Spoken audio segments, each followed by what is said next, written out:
As you could imagine, after hearing these words, our world was thrust upside down. When I look out amongst the enCourage kids' families, I see my own. I look at the mothers, and I see myself. I see the brave face, the strong heart, the memorized medical terminology and medication dosages, but I also see the tears cried in the bathroom, the screams into the pillows, the cries out to God. Why? Being a mother with a sick child, I struggled daily with trying to be strong when I physically and mentally had no strength. I would wake up and hit the ground running for doctor appointments and treatments, and I just wished I could hide under the covers and it would all go away, and my son could be healthy again, and we would wake up from this nightmare. Somehow I buried it all and put my bravest face on, although that in itself took time and practice. I saw my son fighting every day. He fought through the surgeries, the radiation, the chemotherapy, the endless procedures, and being poked and prodded. And I watched helplessly as his little body was ravaged by the side effects of the treatments that were made to help him. Most people didn't know that he suffered hearing loss and struggled with walking after the surgeries and also due to the nerve damage, all caused by chemotherapy. He had daily aches and pains and reduced stamina. He struggled to keep up in school with slower processing speeds, reduced attention span, and hearing loss, all the invisible disabilities he had to deal with that most people didn't know about or understand.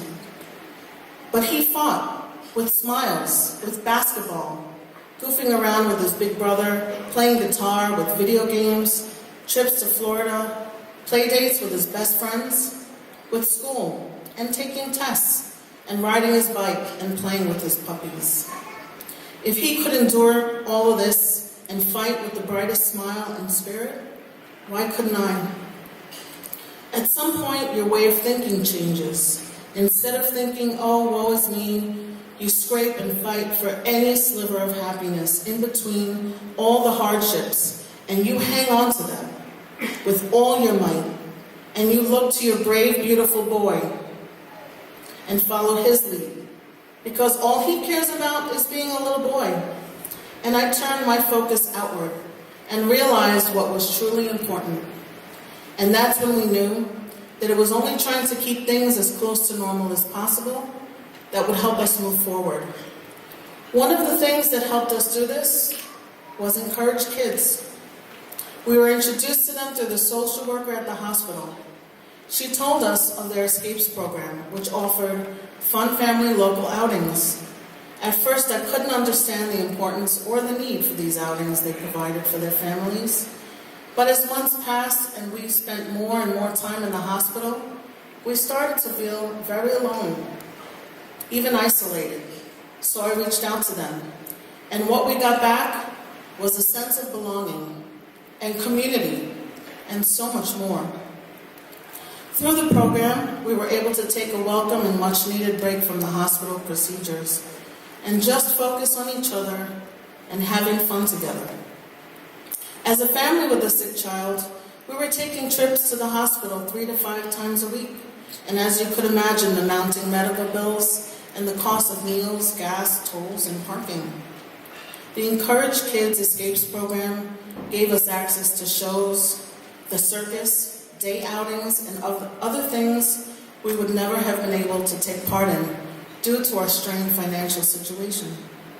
They gave us the gift of precious moments and memories, and most importantly, a community of families that understood what we were going through. Nicholas made friends and felt welcome right away. He didn't feel intimidated since all the kids were just like him. We were welcomed in as family by the amazing staff and existing families. Sadly, after 3 years, Nicholas lost his battle with brain cancer. A few months after his passing, I received an email about an upcoming outing to the 92nd Street Y for a basketball clinic.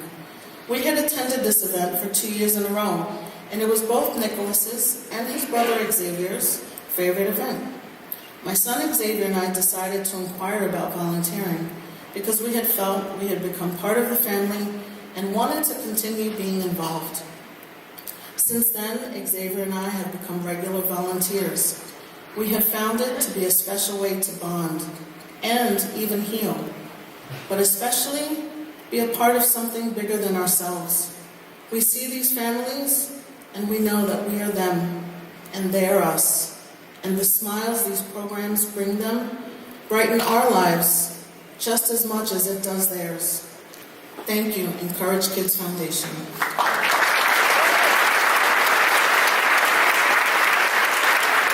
Thank you, Lisa. Thank you for sharing the story. I am certain that Nicholas is smiling from ear to ear.